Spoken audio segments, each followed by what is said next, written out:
Hello and welcome everyone to today's topic. We're going to talk about hoarding and breach of tenancy issues relating to decluttering properties. I'm Andrew Fairman. I'm a senior associate at MSB in the social housing team. And with me today, I've got Andy Moore, who's a partner at MSB and he's the head of antisocial behaviour and also deals with leasehold issues in our social housing team as well. Thank you very much for having me. Pleasure for you to have you here today.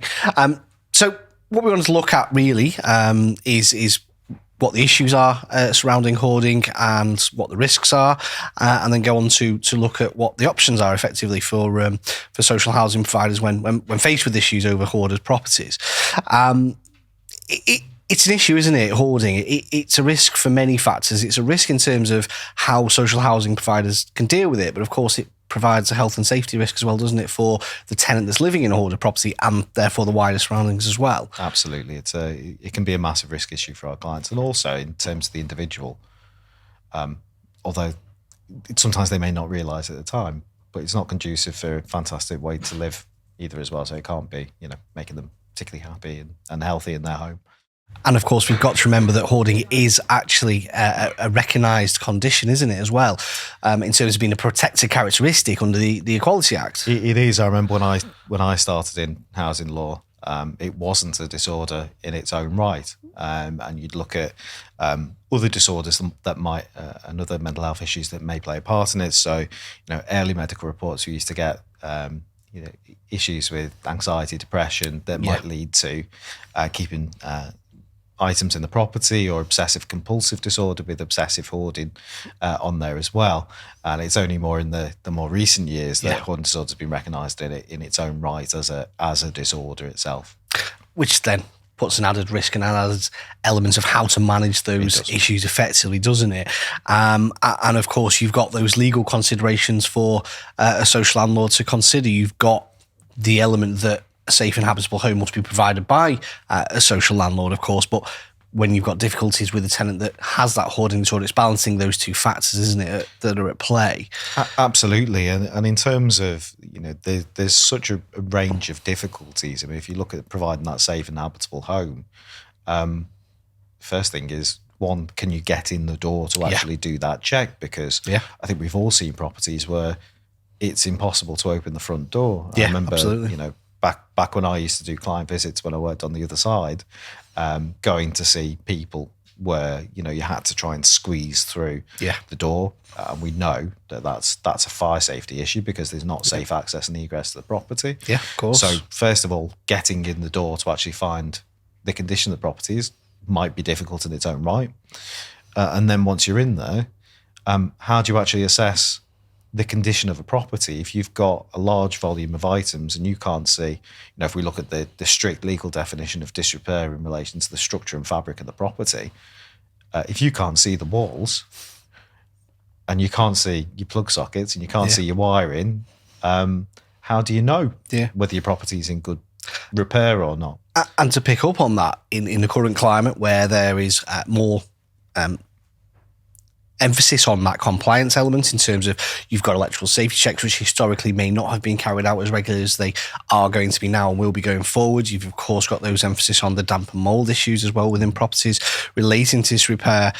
It becomes more of a problem identifying those features. But then I think in turn, because there's more reasons to get into properties, we're seeing a rise in the amount of knowledge of hoarded properties that social housing providers have, aren't we? So having to deal with that more than perhaps they would have had to do, say, 5 to 10 years ago. Yeah, absolutely. I mean, there's there was a drop in,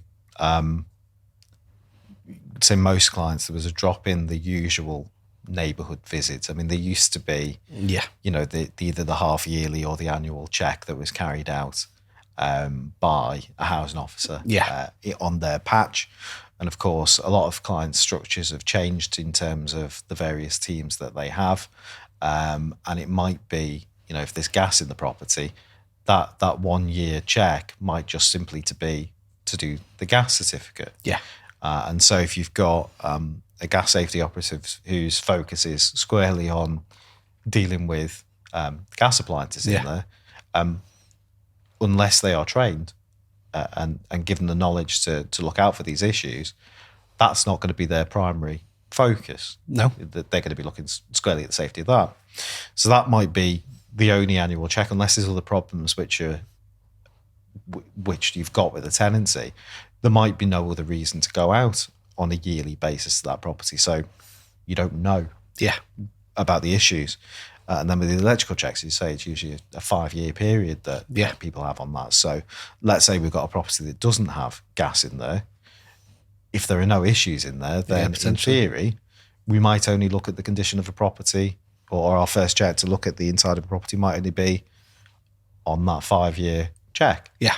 And as well, what we sometimes find is that where there are issues with a hoarded property, there's also a lack of engagement with the landlord, because if there's that knowledge that you don't want, or if you don't want somebody coming to your home, you're not going to see that interaction. You're not going to see that. So they might not report repairs. They might not report issues inside the property. And so we very often only find out at our electrical checks, our gas checks, or if we get complaints from neighbours. So if we've got issues with pests, noxious smells, then, or the items spilling out into the garden, then, so let's say the property's full, or there's issues in relation to cluttering in that as well. You get the issue from the neighbour saying there's X amount of items in the garden of the property, or rubbish bags and things like that.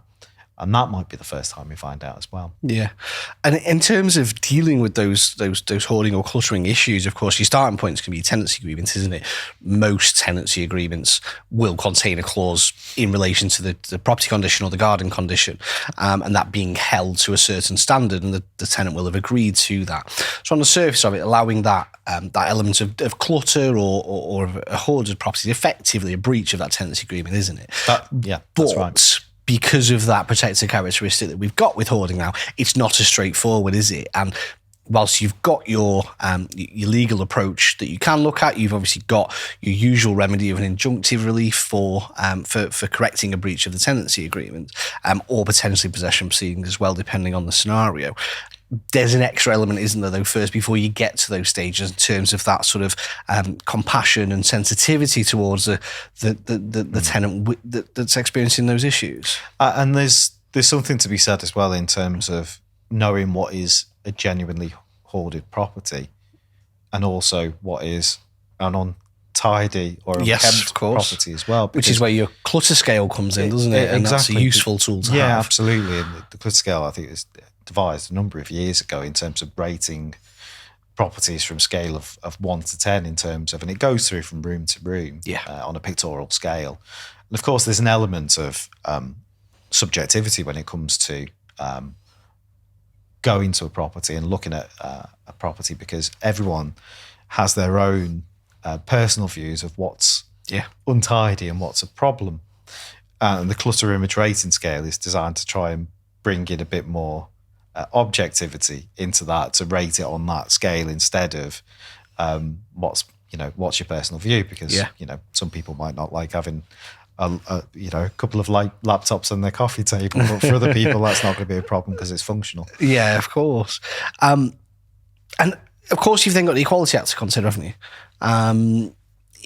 It being a protected characteristic, the Equality Act immediately comes into play, doesn't it? So in terms of those measures that you may take to remedy it later down the line, obviously you've got some steps that you're going to need to take first, aren't you?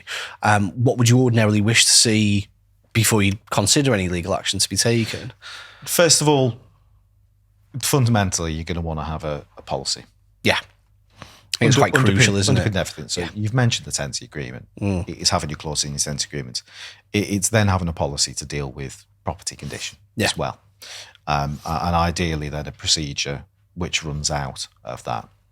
And so when you identify a property that may have a problem, the first major thing that we want to see is engagement with that tenant. It's not looking straight to go for legal action, because we know in terms of the Equality Act and public sector equality duty, we need to be mindful that there may be and it may not be diagnosed as well, and that's the issue that we may have. Yeah, of course. There may be a mental health issue there may be a number of mental health issues, there may be physical issues as well that are leading to that property being cluttered.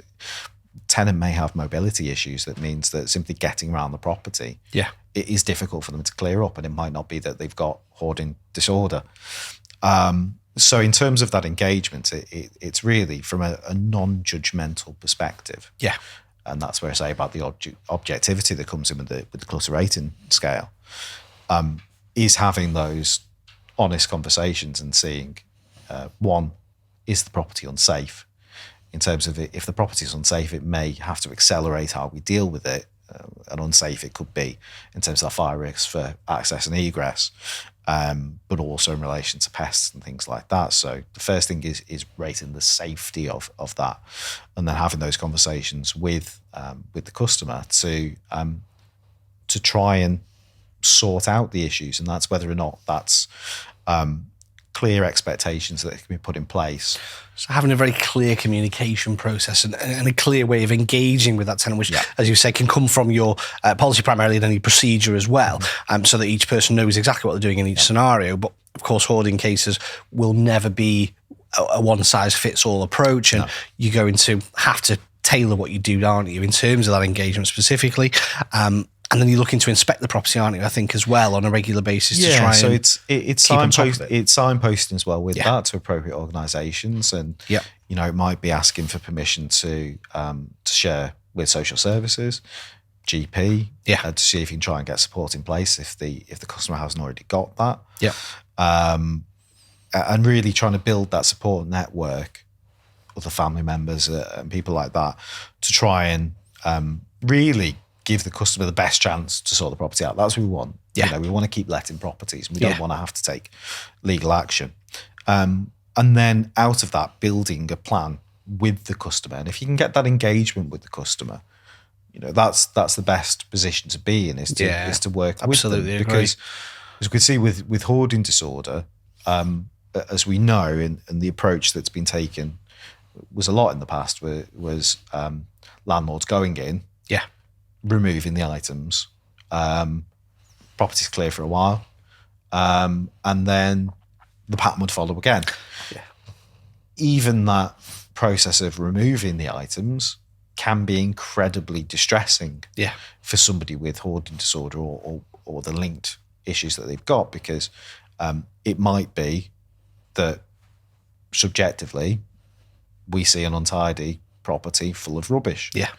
But an attachment can develop to those items, can't it, as part of the conditions that may exist? Exactly. For that customer, that's their home. That's their safe space. It's having that compassion, understanding of knowing that may well be the case, and what appears to be some items that you may not ordinarily expect to see in a property are actually items of great importance to the individual and of which you're concerned with. So knowing that and trying to work around that issue is what's important. I think as well, you touched upon referrals as well. You mentioned social services. I think with hoarding cases, it's important, isn't it, to try and engage those other professional services at an early stage, so you can try and build those support networks. And it may well be they don't work, but all that then provides evidence for any future action that you're going to take, doesn't it? And then builds, with that link to the Equality Act, that element of justification for the proceedings that you may well consider. Absolutely. From a legal perspective. Social services that you mentioned, community mental health team as well, GP, trying to get those referrals in place. If you've got issues with access and egress, and also in relation to a large volume of items that could cause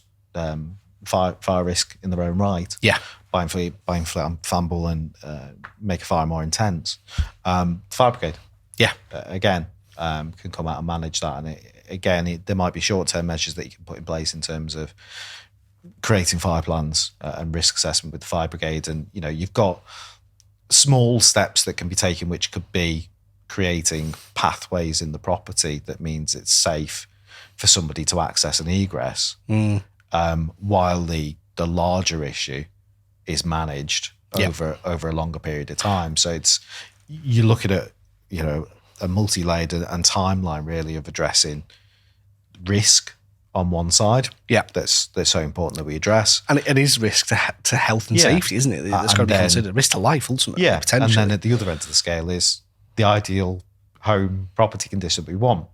And also as well managing our own expectations with that objective scale as to where we set that benchmark, in that not everyone's home is going to be as tidy and as clean as we may want it. Yeah. That's a subjective element to it as well. It is, isn't it? It's an interesting one. So I suppose that then comes to, once that journey's concluded, where does that leave a social landlord in terms of how can they then go on to effectively address that once they've been through a communication stage, they've tried the engagement approach, support systems have been built and put in place, but ultimately they've fallen down. It leaves the landlord in a position where they're still trying to remedy what is ultimately the breach of the tenancy agreement, but of course they've got to balance that with the Equality Act and protected characteristic. What's their first option? My view would be that if you've got a breach of the tenancy agreement, you've got the option to seek a remedy by way of an injunction, haven't you? And where would you consider that to take you?